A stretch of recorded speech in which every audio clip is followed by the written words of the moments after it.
না বলে এসেছি তা বলে ভেব না, না বলে বিদায় নেব। চলে যাই যদি যেন হই নদী সাগরে হারিয়ে যাব।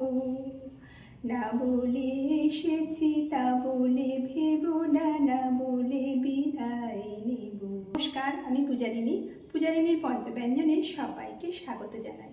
আমার চ্যানেলটি যারা প্রথম দেখছেন তাদের কাছে আমার একটাই অনুরোধ, আমার চ্যানেলটিকে সাবস্ক্রাইব করে আমার পাশে থাকবেন। আর যদি রেসিপিগুলো ভালো লেগে থাকে তাহলে একটা লাইক ও কমেন্ট করে জানাতে ভুলবেন না। চলুন তাহলে দেখে নিই আজকের রেসিপি। চিকেনের বিভিন্ন ধরনের প্রিপারেশনের মধ্যে আমার কিন্তু এই আলু দিয়ে পিওর দেশি মুরগির ঝোলটাই সবথেকে বেস্ট লাগে। এখানে আমি 1.5 কেজি পিওর দেশি মুরগি ভালো করে পরিষ্কার করে ধুয়ে জল ঝরিয়ে নিয়েছি। তার সঙ্গে আমি এখন 1 চামচ লবণ, হলুদ গুঁড়ো, লাল লঙ্কার গুঁড়ো 1/2 চামচ, এরপরে দিয়ে দেব 4টে চেরা কাঁচা লঙ্কা, 2টো মিডিয়াম সাইজের পেঁয়াজ কুচি আর 2 থেকে 3 চামচ মতো সর্ষের তেল। এরপরে দিয়ে দেব হাফ বাটি টক দই।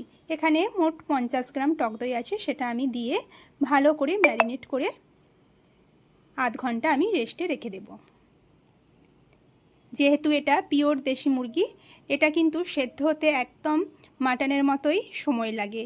8 থেকে 10টা প্রেসার কুকারে সিটি দিলে তবেই কিন্তু এটা ভালো করে সেদ্ধ হয়। আমি এটা টক দই আর সমস্ত মশলা দিয়ে ভালো করে ম্যারিনেট করে রেখে দিলাম। এইদিকে একটা কড়া গরম করে আমি তাতে প্রথমে কেটে রাখা আলুগুলো ভেজে নেব।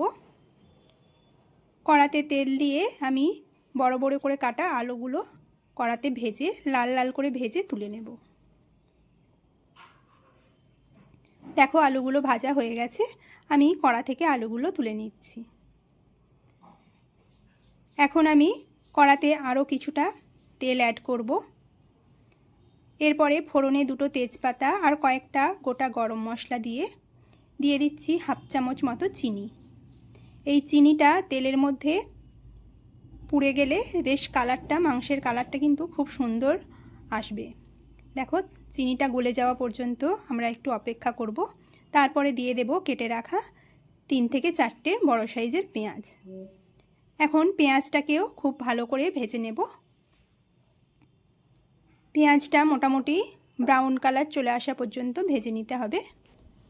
পেঁয়াজটা বেশ লাল লাল করে ভাজা হয়ে গেছে।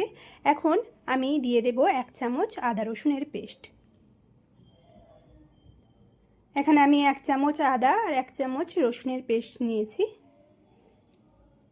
এরপরে দিয়ে দিলাম 1 চামচ লবণ, যাতে পেঁয়াজটা খুব তাড়াতাড়ি নরম হয়ে যায়। এখন ভালো করে সব কিছুকে কষিয়ে নেব।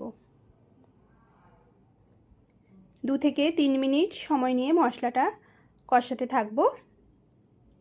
এরপরে একে একে দিয়ে দেব গুঁড়ো মশলা। 1/2 চামচ লাল লঙ্কার গুঁড়ো, 1/2 চামচ হলুদ গুঁড়ো দিয়ে আমি আবারও একটু কিছুক্ষণ রান্না করতে থাকবো। রবিবারের দুপুরে প্রায় বেশিরভাগ বাড়িতেই এই আলু দিয়ে মাংসের ঝোলটাই কিন্তু হয়ে থাকে, আর এটা আমার বাড়িতেও অবশ্যই হয়ে থাকে।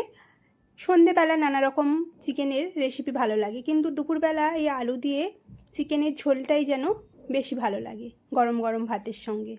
এখানে আমি একটা বড় সাইজের টমেটো দিয়ে ঢাকা দিয়ে লো ফ্লেমে কিছুক্ষণ রেখে দিয়েছিলাম, পেঁয়াজটা টমেটোটা যাতে ভালো করে গলে যায়। এরপরে আমি দিয়ে দেব ম্যারিনেট করে রাখা সমস্ত চিকেনগুলো। এখন ভালো করে আমাদের চিকেনটাকে বেশ 10 থেকে 15 মিনিট সময় নিয়ে ভালো করে কষাতে থাকতে হবে। যেহেতু টক দই মাখানো আছে, এই চিকেনটা থেকে কিন্তু বেশ অনেকটাই জল বের হবে, তাই ঢাকা দিয়ে দিয়ে মিডিয়াম ফ্লেমে আমি বারবার করে নাড়াচাড়া করে মাংসটাকে কষে নিচ্ছি। দেখো চিকেনটা থেকে কত জল বের হয়েছে, আমি কিন্তু একটুকু এখনও জল দিইনি। এইভাবে 15 থেকে 20 মিনিট ভালো করে মিডিয়াম টু লো ফ্লেমে কষাতে কষাতে এইরকম মাংস থেকে যখন তেল ছাড়তে শুরু করবে, তখন আমরা ভেজে রাখা আলুগুলো দিয়ে দেব। এখন আরও কিছুক্ষণ নাড়াচাড়া করে 2 থেকে 3 মিনিট একটু কষিয়ে নেব। তারপরে এটা আমরা প্রেসার কুকারে ট্রান্সফার করে দেব। ধীরে ধীরে গ্যাসের ফ্লেমটা এই সময়ে লোতে রেখে অনবরত নাড়াচাড়া করে যেতে হবে, যেন তলায় মশলাগুলো লেগে না যায়। এখন আমরা চিকেনটাকে একটা প্রেসার কুকারে দিয়ে 8 থেকে 10টা সিটি দিয়ে নেব।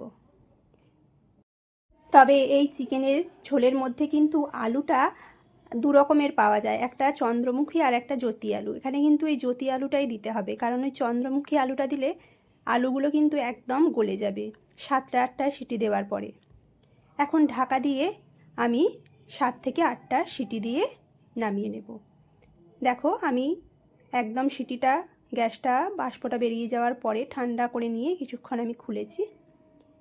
এখন আমি আলুগুলো ওপর থেকে তুলে নিচ্ছি, কারণ আলুগুলো এতগুলো সিটি দেওয়ার পরে বেশ নরম হয়ে গেছে, আলুগুলো না হলে এর মধ্যে গলে যেতে পারে। তাই সব আলুগুলো তুলে নিলাম। এখন আমি গ্যাসটা জ্বেলে আরও 2-1 মিনিট আমি চিকেনটাকে ফুটিয়ে নেব। দেখো চিকেনের কালারটা কত সুন্দর হয়েছে। ছুটির দিনে গরম গরম ভাতের সঙ্গে আলু দিয়ে এইরকম লাল লাল চিকেনের ঝোল আমার কিন্তু দারুণ লাগে। একদম রেডি হয়ে গেছে আমার চিকেনটা। এখন সবশেষে ওপর থেকে ছড়িয়ে দিলাম বেশ কিছুটা ধনেপাতা কুচি। এখন আমি সব কিছুকে ভালো করে একবার মিশিয়ে নেব। এরপরে আমি গ্যাসের ফ্লেমটা অফ করে দেব। দেখে বলো তো তোমাদের কেমন লাগলো আমার আজকের চিকেনের ঝোল। যদি ভালো লেগে থাকে তাহলে একটা লাইক, কমেন্ট ও শেয়ার করতে ভুলবে না। আর আমার চ্যানেলটিকে সাবস্ক্রাইব করে পাশে থাকার জন্য আমি আবারও তোমাদের কাছে অনুরোধ জানাচ্ছি।